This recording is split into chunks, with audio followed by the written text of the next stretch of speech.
Shalom saudara, kita kembali mengikuti Abam. Kita memasuki episode 1035. Saya didampingi oleh Pendeta Dr. Yehuda. Mari Pak, kita mulai.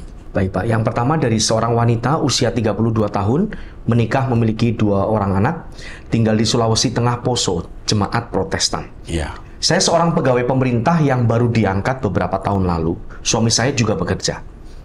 Dalam pandangan orang lain, kami keluarga bahagia, tapi tidak pada kenyataannya. Suami saya orang yang baik, mencintai keluarga dan bertanggung jawab. Dia bertobat pada 3 tahun yang lalu, dibaptis dan hidup baru, tapi tidak dengan saya. Sebenarnya saya adalah anak Pantekosta sejak kecil dan sudah dibaptis Islam sejak pemuda. Tapi sikap saya tidak mencerminkan bahwa saya sudah lahir baru. Saya pindah gereja Protestan saat menikah dulu dan sampai saat ini masih ibadah di gereja yang sama. Suami saya pendengar setia Abam dan pengikut setia ajaran Pak Eras, meskipun dia juga masih berjuang dalam mengendalikan emosinya dan juga kasar. Sejak saya bekerja, saya menjadi sosok yang sombong dan angkuh. Bukan hanya itu. Saya juga suka berbohong, menutupi hal-hal kecil sampai hal-hal besar, karena suami melarang saya main sosmed dan foto-foto selfie seperti orang lainnya. Itu memang bagus, tapi saya merasa itu sebagai suatu pemaksaan hak saya, sehingga timbul akar pahit pada suami saya. Dan akhirnya kami menjadi sering ribut sampai akhirnya dia sudah kasar pada saya dan semakin menimbulkan akar pahit di hati saya. Seiring berjalannya waktu, pada 3 bulan yang lalu kami ribut, akhirnya dia kembali kasar lagi sama saya dan saya sudah meminta berpisah sama dia, kami pisah kamar. Tapi ternyata keputusan pisah kamar itu membuat saya jatuh dalam dosa perzinahan. Saya kenalan dengan seorang pria dan itu awal saya jatuh dalam dosa zina dan saya sudah terikat perasaan dengan orang itu.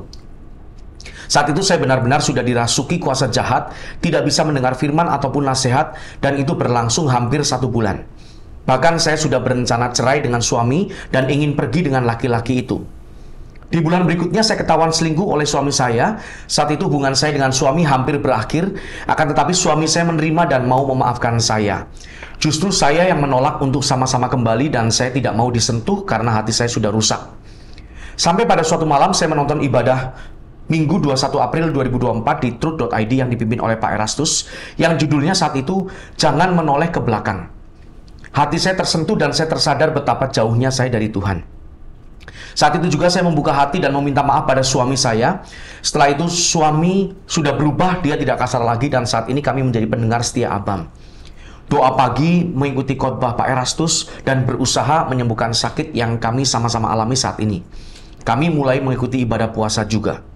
Tetapi saya merasa ikatan dosa zina, perasaan dan pikiran saya harus diputuskan dan didoakan. Karena masih sering muncul dan saya tahu ini butuh waktu pemulihan, tapi saya takut menyakiti hati suami saya. Pertanyaan saya, apakah saya harus benar-benar diputuskan dari dosa zina yang pernah saya lakukan? Dan kalau boleh saya meminta bantuan Pak Erastus dan tim untuk mendoakan saya dalam memutuskan ikatan dosa ini.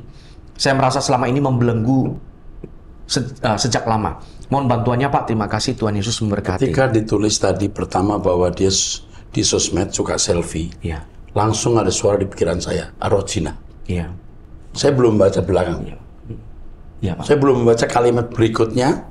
Saya tidak tahu dia akan berzina. Jadi begitu ditulis bahwa dia tidak jujur kepada suami soal sosmed dan dia suka selfie, itu ada kata kalimat di otak saya tentang wanita ini, Rojina. Jadi Rojinanya itu sebenarnya dipupuk dari selfie itu. Jadi kalau orang mau tampil, dia pasti mencari pujian, dan pujian kalau wanita itu dari pria. Dan itu membuka celah Rojina. Yang penting sekali buat kamu adalah kamu harus memiliki tekad yang kuat meninggalkan dosa zina itu. Coba kamu bayangkan begini, seperti orang lapar mau makan. Setelah makan kenyang, oh cuman begitu saja. Seks sama.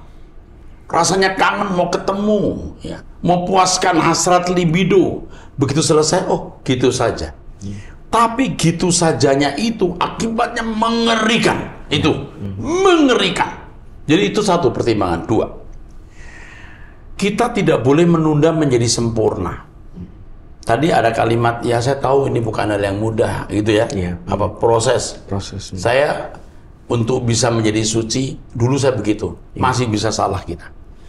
Jangan menunda menjadi sempurna. Nggak usah nunggu besok atau siang nanti. Hari ini, pagi ini juga saya mau sempurna. Jadi setiap kali ada dosa diakui dan jangan berbuat dosa lagi. 2, 3. Kamu mesti punya target, tujuan. Hidup kita harus menjadi kesukaan Allah semata-mata. Ya, kamu punya kekuatan ini, punya target ini, kamu tidak akan mengingini dosa. Dan yang terakhir, ini seperti biasa saya anjurkan doa pagi. Bersama saya punya doa pribadi, ikuti True.id. Ya, tapi kalau kamu butuh doa nanti didoakan, dilepaskan dari roh zina. Ya, kalau di Jakarta saya lepaskan dalam nama Yesus. Tapi nanti didoakan aja lewat itu video call, lewat pelepasan. Oke, cukup. Teruskan. Pertanyaan berikutnya dari seorang ibu, seorang janda usia 74 tahun, memiliki 1 anak gadis tinggal di Bogor, jemaat gereja karismatik. Shalom Pak Eras dan pendeta pendamping, saya sudah lama bergereja di gereja karismatik, jemaatnya sedikit, kira-kira 30 orang. Sejak COVID, saya tidak pernah absen ikut doa pagi jam 5 waktu Indonesia Barat bersama Pak Eras, juga ibadah minggu secara online. Doa puasa 30 hari, juga Rabu dan Jumat baru-baru ini yang mulai jam 10 pagi. Sehingga saya merasa sudah jadi jemaat GSKI online. Waktu anak masih kecil, saya mengalami titik terendah dalam ekonomi, tapi saya tidak mau berhutang atau pinjam pada siapapun. Saya hanya percaya sepenuhnya pada Tuhan sehingga semua bisa terlewati. Puji Tuhan, anak saya sudah bekerja di perusahaan swasta dengan penghasilan yang cukup untuk kami berdua. Tepat seperti firman yang Pak Eras sampaikan tanggal 3 Mei 2024 barusan, bahwa jika berharap pada manusia, berarti kita melecehkan atau menghina Tuhan. Amin. Pak, saya mau tanya, apakah wajar pendeta atau gembala suka meminjam uang untuk keperluan pribadi pada jemaatnya? Salah. Salah. Salah. Tidak beres pendeta itu. Terus. Ini sudah banyak kali terjadi, bahkan hampir sering. Termasuk pinjam uang ke anak saya, bahkan sering dicicil pada saat mengembalikan. Bagaimana dia menjadi berkat kalau dia minjam uang? Nggak benar, pendeta ini pasti tidak beres hidupnya. Padahal kami tidak pernah pelit membantu pelayanan apa saja yang perlu untuk gereja. Perpuluhan juga tidak pernah absen, karena seluruh hidup kita adalah milik Tuhan. Anak saya sekarang menjadi tidak sejahtera lagi bergereja di situ setelah mendengar firman yang murni dari Pak Eras. Kami sudah berdoa minta petunjuk dan jawaban Tuhan. Biarlah Pak Eras yang dipakai dan diurapi Bapak Elohim Yahweh memberikan jawaban yang kami harapkan. Makasih banyak Pak, maaf kepanjangan, sehat terus dan panjang umur ya Pak. Kami tidak mau kehilangan Pak Eras, amin. Gereja seperti ini tidak membawa orang ke surga. Pendeta seperti ini pun juga belum tentu masuk surga. Dia tidak bisa menjadi kesaksian. Hidupnya tidak bisa jadi kesaksian. Hidupnya tidak bisa jadi kesaksian. Ada yang tidak beres dalam hidup pendeta ini. Ya, saya kira cukup jawaban saya. Jadi ibu sudah tahu apa yang harus dilakukan dengan jawaban saya. Oke ya? Oke. Pertanyaan berikutnya dari seorang wanita usia 21 tahun, single, tinggal di Batam, jemaat Katolik. Shalom Pak, hidup saya selalu mengalami ketakutan, bahkan hal itu membuat saya sulit untuk melakukan apapun termasuk mengambil keputusan dalam hidup saya. Bagaimana ya Pak cara untuk menyikapinya? Ya, mohon Bapak membaca pesan dari saya dan semoga Bapak sehat selalu, Bapak tetap semangat membagikan suara kebenaran kepada kami. Terima kasih Pak Erastus dan tim, Tuhan Yesus memberkati. Ini masalahnya tidak sederhana, pasti ada latar belakang. Mengapa kamu berkejiwaan seperti ini? Kalau saya hanya mengatakan begini, jangan takut Tuhan menyertai, itu juga belum tentu menyelesaikan masalah. Kamu harus didampingi oleh seorang konselor wanita, mungkin yang usianya lebih tua beberapa tahun dari kamu, dan itu membuat kamu akan menjadi seorang yang berani. Lewat sebuah pembimbingan secara bertahap. Tetapi selain itu, kamu saya ajak berdoa pagi, setiap pagi jam 5 WIB, itu akan menjadi terapi kesembuhan atas jiwamu. Mendengarkan firman supaya kau punya bangunan berpikir yang benar. Ikut doa dan puasa bersama saya. Ya, kamu kalau cuma saya nasihati jangan takut, kamu masih takut. Padahal mestinya tidak perlu kamu takut. Karena ada Allah yang hidup. Allah yang mengontrol, mengendalikan segala sesuatu. Dan dia adalah Bapa kita. Pasti menuntun jalanmu. Roh Kudus pasti berbicara waktu kita harus mengambil keputusan. Seandainya keputusan kita salah pun, Tuhan akan menjadikan atau mengubah kesalahan itu menjadi berkat. Ya, ini wanita seperti ini mesti dibimbing ya. ya, bisa ada pembimbing, pasti ada kejiwaan, ya. Dibimbingnya kalau tidak lama, mungkin 6 bulan, 3 bulan, udah bisa mandiri dia. Oke. Tapi kalau hanya saya nasihati, belum selesai, ya. Oke, teruskan. Selanjutnya dari seorang pria usia 53 tahun, menikah memiliki 3 orang anak, tinggal di Bogor, jemaat gereja karismatik. Pak, saya yang bertanya tentang penjualan rumah pada Abam 2019, dan kali ini saya tidak mau bertanya lagi, hanya mau berbagi sesuatu saja. Terima kasih sebelumnya, pertanyaan saya sudah dibacakan, dan saya sudah dihubungi oleh orang Bapak, meski belum ada kemajuan yang berarti soalnya baru beberapa hari.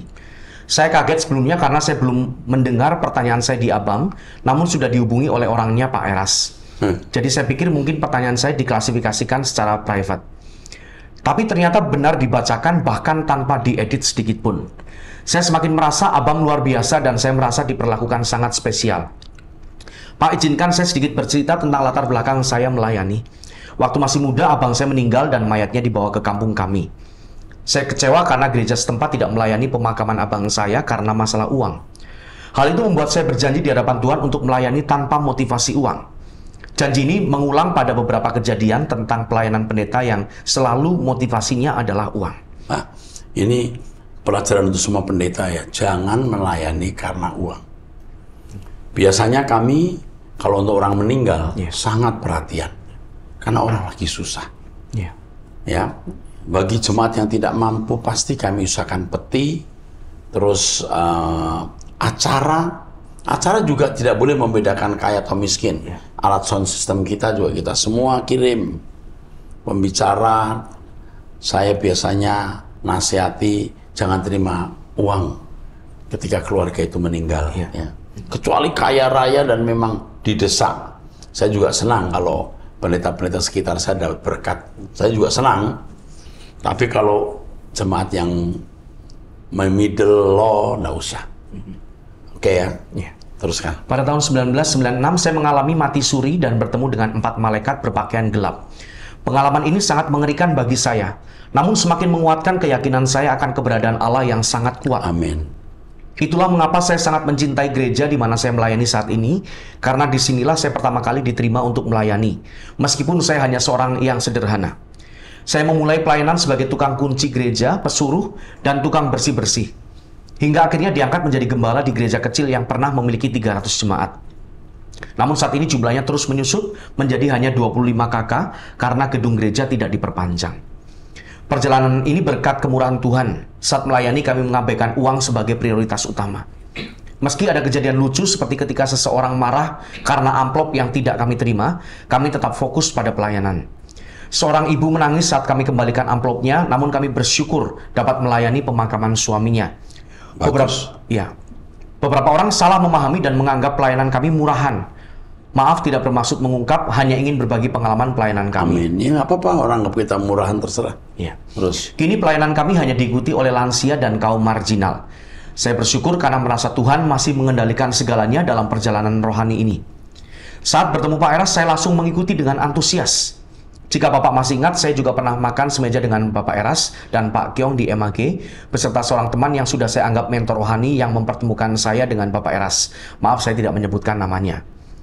Maaf Pak, saya semakin yakin akan integritas Pak Eras. Kesediaan Bapak untuk bertemu sudah menjadi suatu keistimewaan bagi saya, yang tidak pernah saya alami dalam 25 tahun di pelayanan ini. Pak, bersama teman di Singapura dan Malaysia, kami merintis penerbitan buku Kristen 15 tahun lalu. Namun karena kurangnya dukungan pasar, usaha itu harus ditutup. Kami kemudian fokus menerjemahkan buku rohani dari pembicara internasional. Dari 13 judul, hanya 2 yang laris, salah satunya saya serahkan kepada Bapak. Sekarang sisa buku-buku itu kami bagikan ke berbagai institusi termasuk lembaga permasyarakatan. Jadi jika ada di antara pendengar Abam yang membutuhkan buku-buku rohani, buku-buku kami tidak bersifat doktrinal, tapi lebih kepada perjalanan rohani beberapa pemimpin yang mungkin dikategorikan sebagai asupan dan nutrisi tambahan saja. Diutamakan bagi yang menanggung biaya pengiriman tentunya. Ya.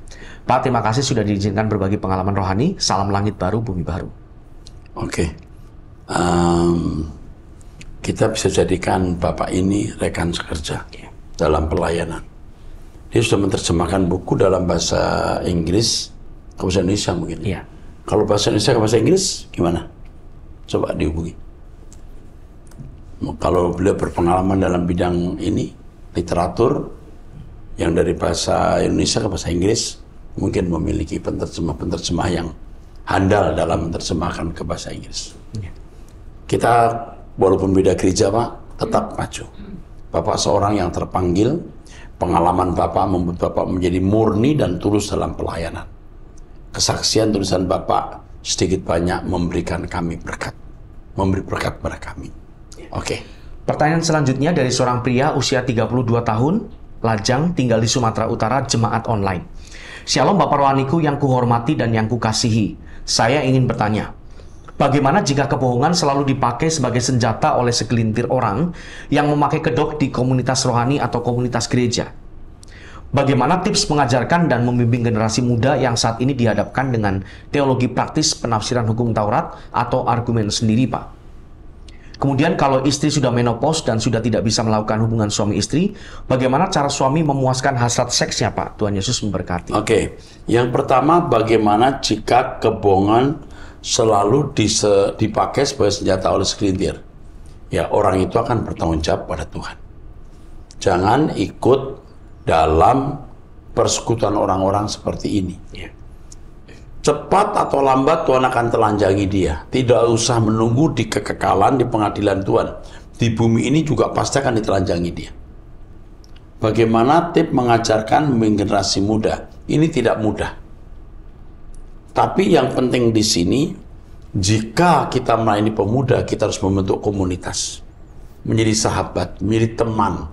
Teman bermain, teman kumpul, teman ngobrol. Maka disitulah kita baru bisa memasukkan kebenaran. Ya, pemuda tidak bisa dikhotbahin semata. Buat habitat komunitas di mana mereka nyaman di situ dan firman didaratkan. Terus kemudian kalau istri sudah menopause, tidak pernah Tuhan memberikan kita pencobaan melampaui kekuatan kita. Jadi bagaimanapun Tuhan melarang kita melakukan dosa zina cabul. Ya, karena tidak jelas ini usia 30 sekian, kok udah bicara istri yang menopause. Ya, tapi yang jelas saya harus mengatakan tidak mungkin Tuhan memojokkan, menyudutkan orang sampai tidak bisa tidak berbuat dosa. Oke? Oke, jelas. Teruskan. Berikutnya dari seorang wanita usia 51 tahun, janda dengan 2 orang anak, tinggal di Jakarta. Pernah tinggal di Sulawesi Utara, jemaat dari salah satu gereja baptis di sana. Oke. Shalom Pak Gembala yang baik, buat saya khususnya, maaf terlalu panjang WhatsApp saya. Pada 2022 saya ke Jakarta karena lolos menjadi ASN, aparatur sipil negara di Jakarta. Sebelumnya saya di Tondano, Minahasa, dan saya tinggalkan suami karena suami tinggal di sana supaya keuangan kami lebih baik. Dulu sering sekali mendengar nama Bapak dan Mama saya pernah melayani di Kebon Jeruk. Mama sering berdoa, setel kaset Langit Baru Bumi Baru, dan lagu-lagu Bapak. Mama saya sangat rohani, baik, dan sabar. Saat itu saya masih di gereja lama di Jakarta dan Mama juga sudah meninggal kira-kira 9 tahun yang lalu. Semenjak mengenal Bapak meskipun lewat YouTube, saya merasa tenang dan berusaha hidup yang Tuhan mau, hidup suci, gasak, gerakan satu kata, berkemas-kemas, dan ada rem dalam keseharian saya. Saya serius mengenal Abam dan Truth.id baru beberapa bulan. Setelah saya sudah di Jakarta kembali dan memasang internet, saya suka mengikuti Truth.id. Saya berusaha untuk hafal lagu dan pengajaran Bapak yang membuat saya kagum. Meskipun saya kurang paham, tetapi berusaha supaya mengerti dan saya juga ikuti doa pagi secara rutin. Saya mengajak anak saya yang kecil untuk berdoa, anak saya yang besar tinggal bersama tantenya karena jauh kalau ikut saya. Doa pagi kami ikuti meskipun terkadang saya kesiangan dan sambil masak pagi buat anak yang kecil. Saya pakai alarm jam 4 waktu Indonesia Barat, saya usahakan jam 5 WIB sudah mandi, masak, pakai baju kerja, dan siap doa pagi bersama Bapak atau pendeta lain. Hebat, puji Tuhan. Ya. Saya sangat senang Pak, jam 6 WIB lebih sedikit, saya berangkat setelah memanaskan mesin motor supaya tidak telat absen jam 6.30. Ini absen terakhir. Itulah rutinitas pagi saya, Pak. Pak, suami saya pada tanggal 1 Mei 2024, pukul 11 waktu Indonesia Tengah, Wita Tengah ya, meninggal, dan bertepatan saat itu saya ikut doa puasa online pukul 10 waktu Indonesia Barat. Saat dikabari doa puasa akan selesai dan hati saya hancur, Pak. Padahal saat berdoa itu saya doakan agar diberi paru-paru baru dan sembuh untuk suami saya, Pak. Saya tidak bisa merawat, bahkan tidak melihat saat-saat terakhirnya, dan saya tidak bisa pulang ke Tondano karena penerbangan sulit. Ada abu vulkanik gunung di Bandara Samratulangi. Walaupun bisa harus 19 jam dan 23 jam perjalanan. Sedangkan pihak keluarga suami akan segera, dikubur esok harinya, jadi tidak sempat. Saya sedih sekali tidak bisa melihat suami dan merawat saat terakhir di rumah sakit. Dalam kurung masuk rumah sakit karena hemoglobinnya turun, padahal mau dicek tapi ditahan rumah sakit. Saat itu saya yakin dia bisa pulang ke rumah lagi seperti waktu itu. Dan yang membuat suami meninggal juga karena ulah saya. Saat di rumah sakit saya tidak bisa mengurusnya dan memperhatikannya karena saya pikir pasti bisa pulang lagi. Dalam kurung bulan Januari masuk rumah sakit tapi bisa pulang. Tapi kenapa ini malah meninggal, Pak? Dia di rumah sakit ini baru beberapa hari. Saat itu saya pernah dan suka WhatsApp, marah-marah, mengomel, dan lain-lain. Saya jahat, Pak. Mungkin suami sakit hati dan pasrah karena ulah saya. Saya lakukan itu berharap suami merespon karena saya merasa suami tidak peduli, tidak memberi kabar apapun, dan itu sering dilakukan. Padahal saya ingin sekali diberi kabar dan disapa. Saya sudah keterlaluan, saya malah marah, dan sampai terakhir hidupnya saya tidak bisa melihat. Apakah saya diampuni Bapa di sorga, Pak? Saya belum bisa menerima sikap saya ini dan saya berdosa sekali. Saya ingin bertemu dengan suami, banyak hal yang belum terwujud dari rencana kami. Dan saya belum sempat mengenalkan dengan serius tentang doa pagi kepadanya. Saya cuma share di WhatsApp-nya, karena suami menjadi anggota gereja di sana. Dulu suami saat pemuda aktif pelayanan di gerejanya. Apa yang harus saya lakukan, Pak Gembala? Terima kasih banyak, Bapak Rohani saya. Saya berusaha ingin hidup benar, suci, dan berkumpul kembali nanti dengan orang terkasih saya di surga. Dan maaf kalau boleh mohon saya didoakan, Pak. Tuhan Yesus memberkati seluruh pelayanan Bapak dan tim. Tuhan Yesus memberkati. Terima kasih. Bapa di surga menolong kekasih ini. Namanya kusebutkan dalam pikiranku. Dalam nama Yesus Kristus, Bapa beri bimbingan dan tuntunan agar dia berjalan di jalan kebenaran-Mu, Bapa. Dalam nama Yesus Kristus. Amin. Kepada penanya, apa yang sudah terjadi, jangan kamu tengok. Jangan kamu terikat dengan masa lalu, jangan memberhalakan masa lalu. Kalau kamu merasa berdosa dan bersalah kepada suamimu, minta ampun kepada Tuhan. Ya, minta ampun. Tuhan mengampuni dan Tuhan melupakan. Setelah itu mulailah hidup yang baru dalam Tuhan. Seperti yang kamu kemukakan, hidup suci. Supaya nanti di surga kamu bertemu dengan suamimu. Jangan kamu terintimidasi dengan kehidupan masa lalu yang kau pandang tidak mengurus suami dengan baik. Ya, karena situasi hidupmu seperti ini. Ya. Jadi harus bisa menerima diri sendiri. Oke, Tuhan berkati. Pertanyaan selanjutnya dari seorang wanita usia 41 tahun, ibu rumah tangga, memiliki 2 orang anak, tinggal di Batam. Shalom Bapak Rohaniku yang terkasih, saya sudah pernah mengirimkan pertanyaan saya ke Bapak Eras mengenai suami saya yang selingkuh. Jawaban Bapak tetap setia sama Tuhan, sabar dan juga diam, jangan banyak bicara. Sampai hari ini saya tetap setia melayani Tuhan dan terus berjuang cari perkenanan Tuhan. Saya sangat bersyukur buat pengajaran Pak Eras yang selalu memberi pelajaran hidup yang berharga. Sehingga saya masih bisa berdiri sampai hari ini. Kalau Bapak datang ke Batam, saya selalu ikut seminar dan kebaktian. Bahagia banget rasanya kalau sudah ketemu Pak Eras, bisa salaman. Oh iya Pak, sekarang suami saya karirnya makin meningkat dan secara keuangan kami sudah lebih dari cukup. 3 tahun ini memang suami tinggal di Bengkulu sebagai PPAT, petugas pembuat akta tanah, dan 6 bulan terakhir sudah dilantik jadi notaris. Wow. Saya sama anak-anak masih di Batam karena alasan sekolah anak tidak ada yang bagus di tempatnya sekarang. Tapi suami saya belum bertobat-tobat, Pak. Memang sama saya dan anak-anak dia tetap baik dan penuhi semua kebutuhan kami, dan dia pulang ke Batam setiap 2 bulan sekali. Dia suka berbohong sama saya, apa yang dia mau beli ya dia beli sendiri. Bulan Desember kemarin dia bilang mau beli mobil untuk dipakai kerja. Sebelumnya kita memang sudah punya 1 mobil, tapi itu saya yang pakai buat antar jemput anak-anak ke sekolah. Sementara dia memang pakai motor buat kerja. Yang saya tidak habis pikir, dia membeli mobil dibuat atas nama si selingkuhannya itu, Pak. Aduh. Padahal entah kenapa sebelumnya saya ingatkan dia jangan atas nama orang lain. Dan itu keluar saja dengan spontan dari mulut saya. Dijawabnya, ya tidaklah. Sebulan kemudian datang surat asuransinya ke rumah kami. Saya melihat itu mobil atas nama perempuan itu. Dan saya fotokan surat-surat sama dia. Dia hanya diam saja. Dia pernah membawa mobil itu ke rumah dan diajak kita jalan-jalan. Sebenarnya saya tidak suka sekali naik di mobil itu. Tapi karena malas ribut, ya sudahlah saya diam saja. Tapi pas suami saya membawa mobil itu ke rumah saya, habis dimaki-maki sama perempuan itu, sama selingkuhan. Dia dibilang pelacur. Iya, dibilang pelacur. Ini nggak sopan kalimatnya. Saya dibilang perempuan yang cuma tahu minta uang dan banyak lagi makian dia. Saya sempat jawab WhatsApp dia. Saya bilang, cari laki-laki lain saja biar kamu bisa bahagia. Kalau jadi pelakor tidak ada bahagianya, dan dia semakin marah sama saya. Pak, suami sebentar. Oh ya. Kamu tuh nggak usah nanggapin begitu.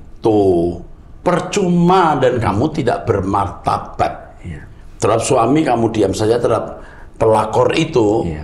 Selingkuhannya diam saja, biar Tuhan yang beracara.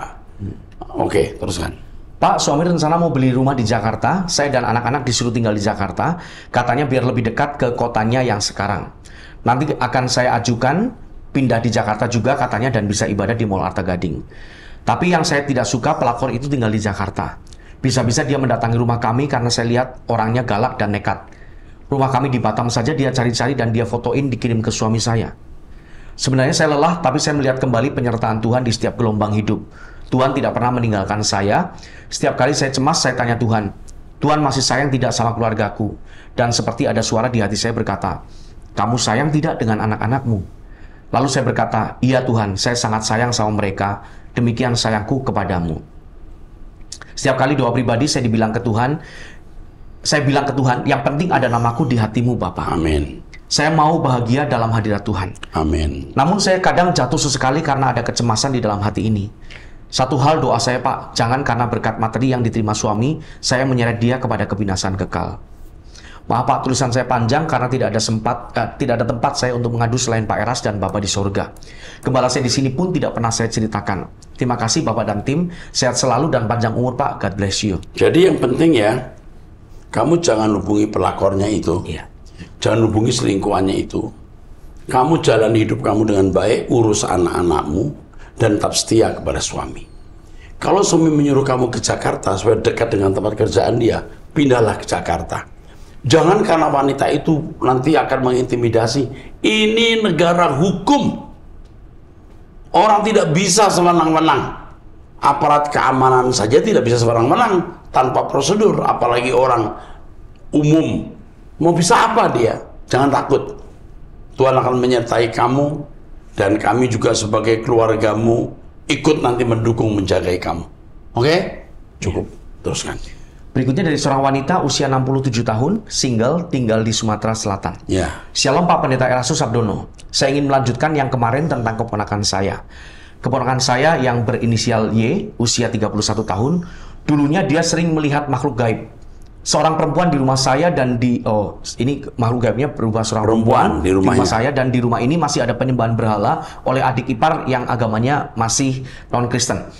Di rumah ini dihuni oleh saya dan mamanya keponakan ini, mamanya Y. Mama si Y pernah pergi ke orang pintar untuk membersihkan Y bersama temannya, dan umur mama Y sudah masuk 72 tahun. Saya bingung terhadap mama si Y.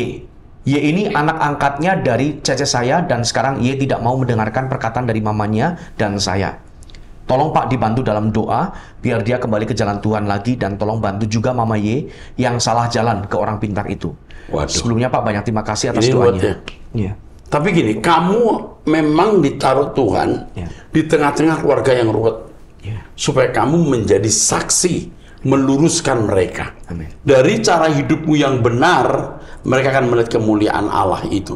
Jadi tanggung jawab kamu untuk memberkati mereka. Oke? Sampai jumpa di episode 1036. Tuhan memberkati.